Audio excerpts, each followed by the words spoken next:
All right, ladies. Quiet in the studio. We've got something different this week. Something upbeat. Let me know what you think. Here we go.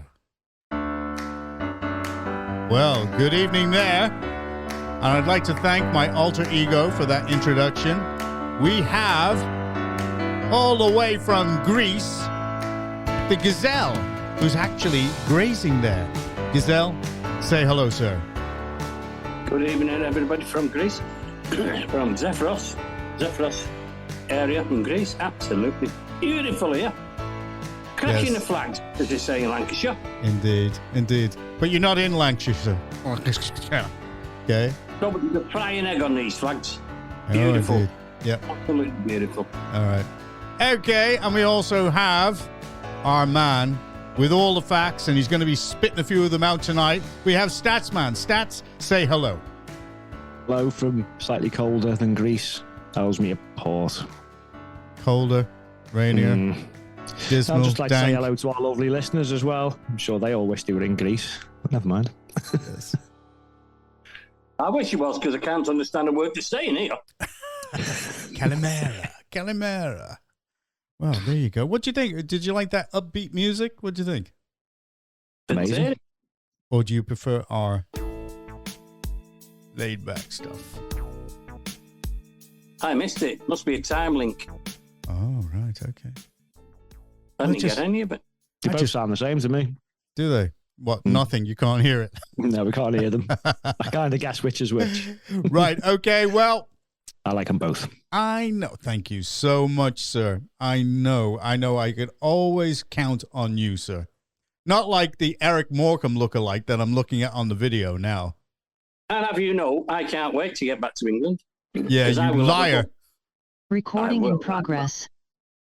Who's that there? Recording in progress. The spy in the sky.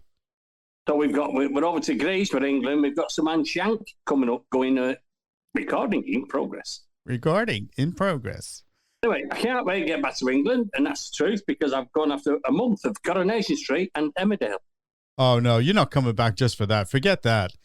Just watch it from Greece. That's sad. Put a VPN on your phone and say that while you're in Greece, you're from the United Kingdom, and you'll get ITV1 or whatever it is. You joking? No. What have I got to do? Get a VPN. Well, text that over to me, and I'll do that. That's your own little piece of the United Kingdom while you're in Greece. Oh, beautiful! I didn't know that was available. I just think you're nuts, actually, for watching that program. Just enjoy your holiday, mate. Yeah, just enjoy the holiday. Okay. How can you enjoy it when I can't see Coronation Street? No nudist beaches. Steer clear. Well, I'm going there tomorrow. Oh, what? I'm off to the Palaraki. It's the other side of Palaraki, actually. Yeah. The full nudist beach. No cameras allowed, of course, without consent. Oh, not even a little GoPro. So what are those special glasses you got there, Trevor? The ones with the two cameras either side of it. I've actually got one of them little furry mics, but I don't put it on my chest because there's nowhere to put it. So I have to hang it in certain areas, and it looks a bit odd. God, too much detail. What they call them, furry mics, landlord. You know what they are. You're all genned up on this techno. I've got a little furry mic that I have to hang in certain areas because I can't put it on my chest. You know what I mean? They're like a tassel. Like a tassel, yeah. And people look at you funny, don't know why. Oh, God. Stop it! I want to talk. You don't want to talk about your little furry mic. We want to talk about another furry mic called Keir Starmer and his first 3 months in office. What do you think? First one in gets to speak. Go. I'm laughing. I can't stop laughing. The first 3 months, that's the 100 days, isn't it? I mean, I think it collapsed after the first 4 days, didn't it? I don't know how it got to 100. Warren, I've been in this game for 30-odd years. Yeah. 30-odd years of I'm 46 now. And how many people have you interviewed with your little furry mic? So I've been in this for a lot of time, and I think that's caught Jonathan's imagination now. There's my little furry thing hanging off my because I've got no way to put it on my chest. And where do you hide your leads? You don't want to know. Right, if I I've never known anybody get arrested in Grace, but it could be looming. Now, these 100 days, I don't know, it's got 200 days. I really don't. It should be gone. Be gone. He's like the devil. Be gone. Well, you're going to start throwing some holy water at him. Oh, holy water and a crucifix and hold the Bible while you're there. Just get rid of him.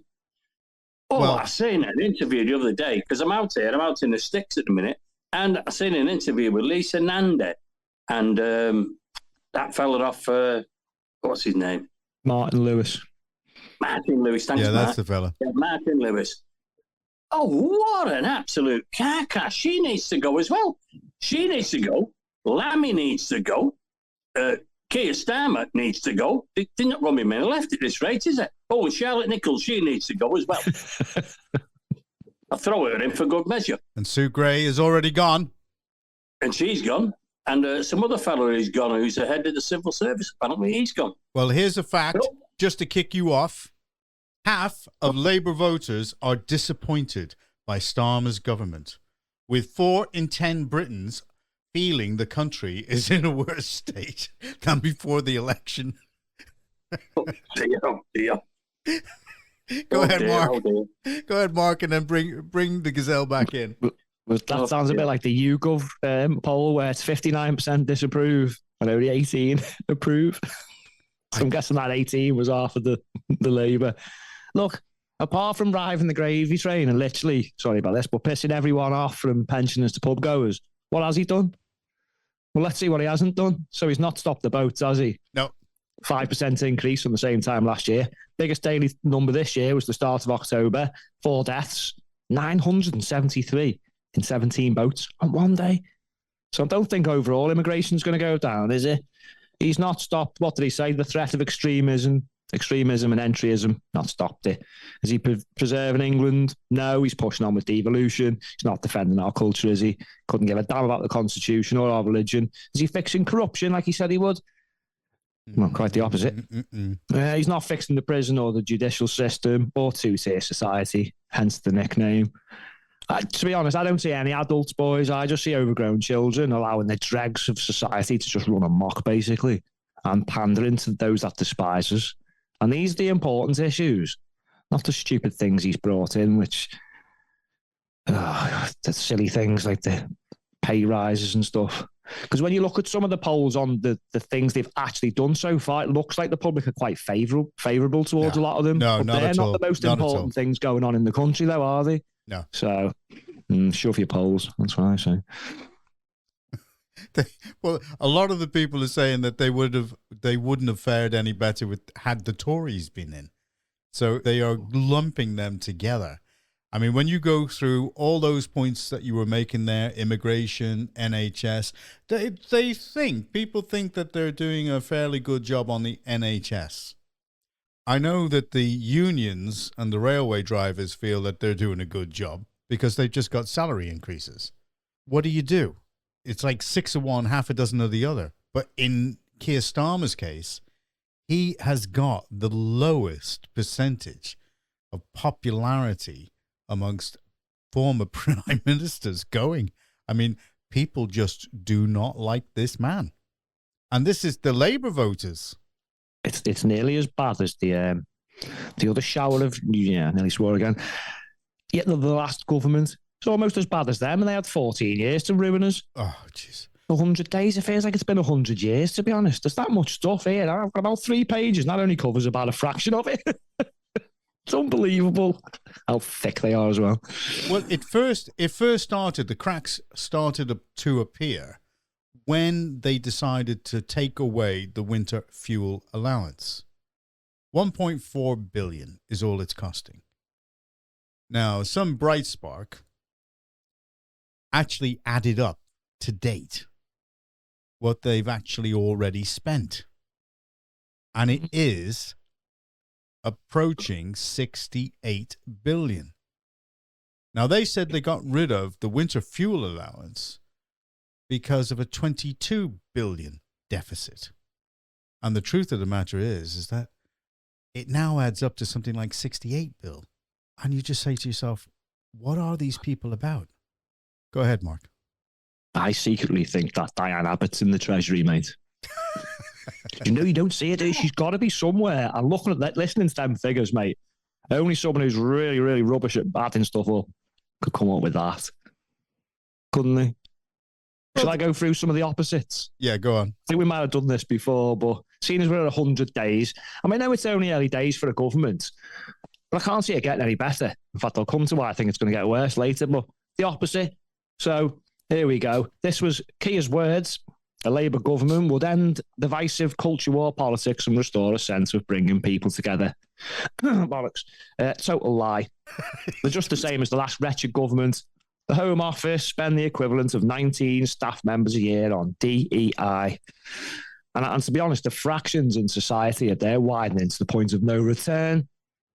What did he do? So what was he saying he was going to do? Bring everyone together. Well, that's right. He basically had this Hillary Clinton deplorable moment, didn't he, when he labelled everyone far right and influenced the judiciary, didn't he? Nor equality under the law. None of that matters.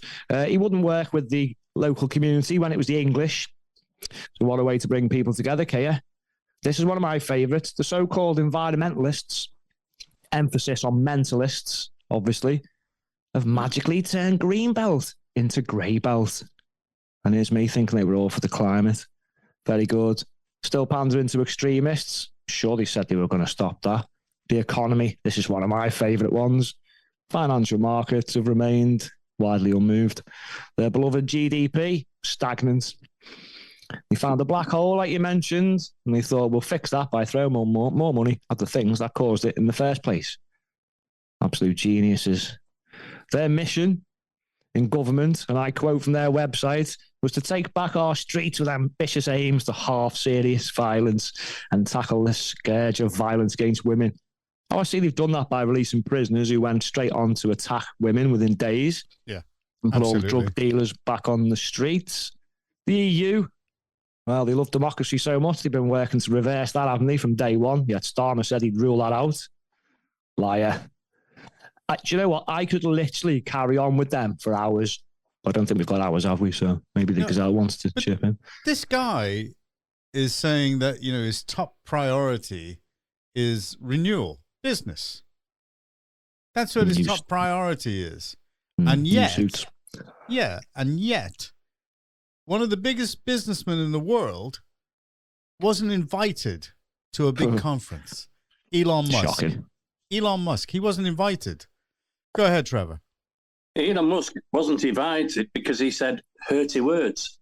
Now, as regards Keir Starmer, every single thing he said is just an absolute flip-flop. Before he got in, he was known as Flip-Flop Starmer. And he's just keeping that reputation going. Can't believe it. Just get rid of the bloke. No, leave him. Angela Rayner as the next Prime Minister. Bring in Angie. Angie who? Angela Rayner. Angela Rayner, bring her in as a Prime Minister with the gopher. That's what I say. Bring her in tomorrow. And what do you think is going to happen? Just destroy the country. Let's get it done. Let's get it done and dusted. Get it out of the way within a year. Let's have another general election and let's get the monster raving loony party into Parliament in a year.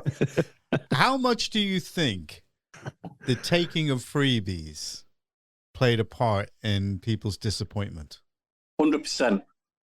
Yeah? Do you think he lost a lot of credibility through that? He's absolutely lost all credibility. All these Labour voters, they thought that he was the Messiah. Mm-hmm. What an awakening they've had. Well, he's not the Messiah. He's a naughty boy. Yes. Well, he's a very naughty boy, to term. I have to say that there seems to be great turmoil going on behind the scenes. And especially, totally agree. Especially at number 10. And you've got to ask yourself the question, if he can't get his act together in number 10, because he's already had one overhaul of people. He's got rid of Sue Gray, who is a top woman, his chief of staff. Now, you couldn't get any higher than that in number 10's office, and a lot of arguments have been going on.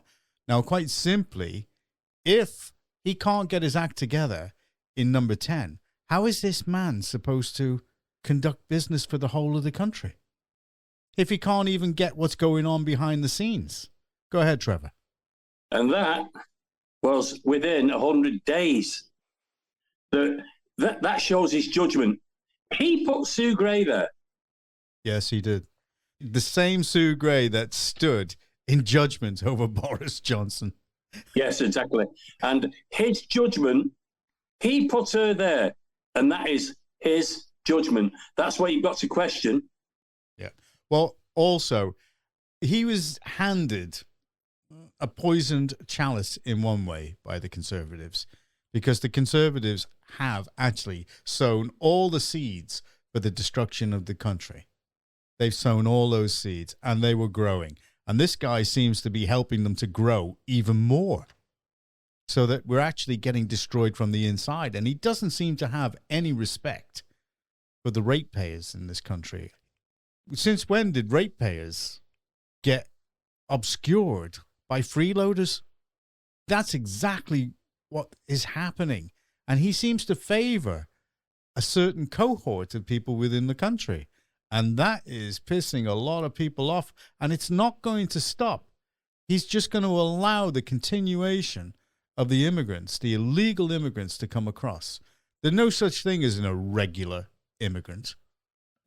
That is just the biggest bunch of BS I've ever come across. They're illegal. And yet they're coming in. And we had some inside information from somebody. And it wasn't Chatty Ratty. And it wasn't the Eric Morecambe lookalike. Who are kitting out these places for these people. And they're saying they're getting the place fully furnished. They're getting the rent paid. They're getting Wi-Fi. They're getting mobile phones. And I think for the first week or so, they're getting their shopping done for them. I mean, these people are just walking in. They've paid nothing into the country. And we've got nothing against these people, but they paid nothing into the country. They've not contributed anything. And yet we've got our own people who can't get houses. They can't even get on the ladder. And when they do get a house, they don't get that kind of help at all. Go ahead, Gazelle. Yeah, they don't get that help. And the pensioners also. This is going to destroy Sir Cheshire Starmer. Yeah. This is going to destroy him. This is going to remove Sir Keir Starmer, what he's doing to the pensioners. Yeah. That will remove him from office. There's 10 million of them. And that was enough. Remember again, we stated it before in the program, 9.7 million people voted for Labour. That's what they got in by. And there are 10 million pensioners out there who I am absolutely certain are not going to vote for Labour again. Go ahead, Mark. And again, I'm sorry, Mark, I do apologise. No, go on. And again, I'll just to step in quickly that this myth that the blue rinsers, I don't mean to be rude, but they normally say that the blue rinsers vote Conservative.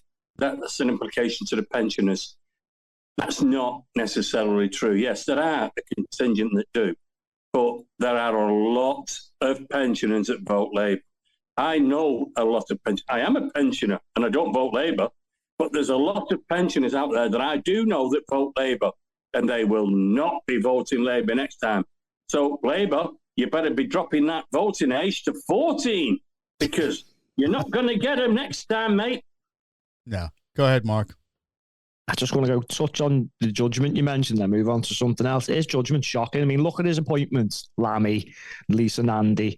I can go on all day with that as well. And his judgment or decision to not invite the most successful entrepreneur I think we've probably ever had in this world. I mean, I'm not pushing it to say that, am I? This guy's firing rockets into space where no one else can. Yeah, cheers, Mark. I appreciate that. Maybe you're number 2 then. he's mate, he could be so valuable to this country. Look what he's doing for America, and we're just going to cast him aside because he called someone something mean. These people are like adult babies, but they're playing with the language again, aren't they, with irregular and grey belt. Just because you're changing the words, it doesn't change the facts. But I think I've said this before as well, bar the minority of morons on Twitter, and obviously those that have got the whip up the backside from Labour, I've not heard anyone supporting this wretched government. Even the local politicians are hiding from a debate with us about all this because they know deep down, don't they? And then you look at some of the slightly left-wing media, you know, your Politics Joes and your Nevada media, they're absolutely slating Keir and Labour. And also Politics Joe are going for him. That's what I just said. Politics Joe, Nevada media. The thing is, if everyone thinks this is bad, wait until they actually get round to implementing some of their more of their bonkers decisions and laws. Wait until Lammy tries to hand over billions more money that we haven't got on reparations. And wait till these workers' rights come in, this communist nonsense. Because there's going to be utter snowflakes, going to be reporting people to their bosses. Yeah. Wanting people thrown out of pubs or fired and stuff. And then, in a couple of weeks, yeah, wait for the austerity budget. The austerity they've been moaning about for 14 years. It's going to get a whole lot worse. Oh, you can just tell, can't you, by the nicknames. They're very telling nicknames, aren't they? Rachel Thieves. 2-tier, 3-gear, Granny Harmer. The list goes on. Yeah. They're very telling. Well, those things are going to stick. There's no doubt about it. They are going to stick, and people are going to remember them as they're going through. So I think at a certain point there's going to be some more revelations about people behind the scenes, and they're just doing their best, like Peter and the Dyke, you know, to start putting the finger in the holes to stop it all coming through. I mean, Sue Gray was quite a hefty operator behind the scenes. That's not very nice. Hefty. Yes. Well, she was. Not hefty as she. I'm still struggling with the finger in the dike. Peter in the Dyke. Oh, come on. Come on. Peter in the Dyke. Yeah. All right. Frighten me, look.